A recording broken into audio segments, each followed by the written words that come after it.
Yvon Moisan, bonjour. Bonjour Thibault. Vous êtes professeur en digital marketing à l'IESEG School of Management et on va évoquer ensemble ce que les objets connectés changent pour la banque et l'assurance avec notamment cette masse de données qui est aujourd'hui à leur disposition. Alors première question, quelles sont les grandes tendances que vous identifiez?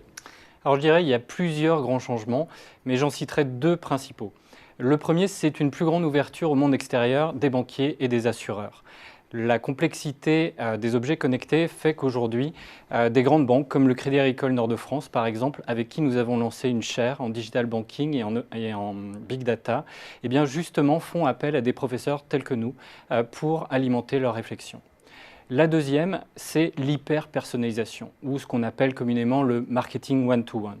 Et j'ai envie de dire qu'avec la grande masse de données que vous avez évoquée, eh bien, ce marketing one-to-one devient enfin possible. Concrètement, un assureur peut aujourd'hui proposer en temps réel et basé sur les usages réels d'un client une tarification personnalisée. Alors qu'avant, on était sur des micro-segments basés sur des modèles statistiques. Alors néanmoins, cet essor de la donnée pose un certain nombre de problèmes, notamment en termes de confidentialité de la donnée, ce qui peut être particulièrement sensible dans le domaine de la santé par exemple. Comment faire pour lever les réticences chez les consommateurs ? Eh bien, je dirais justement en se focalisant sur cette personnalisation. L'idée pour un banquier, pour un assureur, est vraiment de fournir de la valeur ajoutée à un client. Si je prends l'exemple de l'assurance, on va mettre, par exemple, dans le cas d'une voiture, d'une assurance auto connectée, un petit capteur qui va compter le nombre d'accélérations rapides, le nombre de freinages rapides, et tout ceci, bien évidemment, est intrusif. Mais on va fournir au client une valeur ajoutée, un service spécifique. Dans le cas de Direct Assurance, ça va être un tarif moindre. Dans le cas de Discovery, ça va être des coupons d'essence moins chers. Ça va être la possibilité de savoir où est son véhicule en cas de vol, par exemple avec un petit SMS qui vous est envoyé.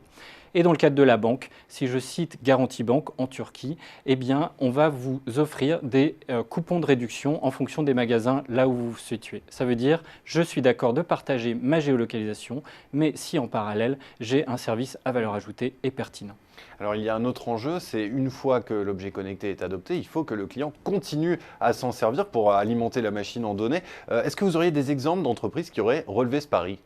Oui, tout à fait, vous avez raison. Si on part du principe que le tracker fitness est l'objet connecté qui fonctionne le mieux, eh bien, au bout de 6 mois, il y a à peu près 50% des utilisateurs qui l'abandonnent. 50%. 50%, tout à fait. Donc ça veut dire que l'enjeu est crucial. Alors, un mauvais exemple, c'est Aetna, qui est un des plus grands assureurs américains, qui a lié un tracker fitness avec une assurance santé. L'idée était la suivante, plus vous marchez, moins vous payez. Sauf que les consommateurs, les clients n'étaient pas prêts à partager ce type de données sensibles. Donc la voie à privilégier, c'est celle du test and learn. C'est une approche qui a été mise en place par toujours Discovery en Afrique du Sud. Et l'idée, là aussi, a été de lier un tracker fitness avec une assurance santé, mais avec un programme de fidélité. Plus vous marchez, plus vous cumulez des points, plus vous avez des coupons de réduction dans des magasins bio, dans des magasins de sport, les abonnements presse, les voyages, ce type de choses. Ce ne sont pas directement vos données de santé qui sont partagées.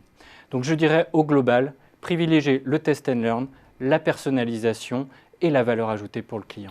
Le message est passé. Merci beaucoup Yvon Moisan pour cet éclairage. Je vous en prie, merci.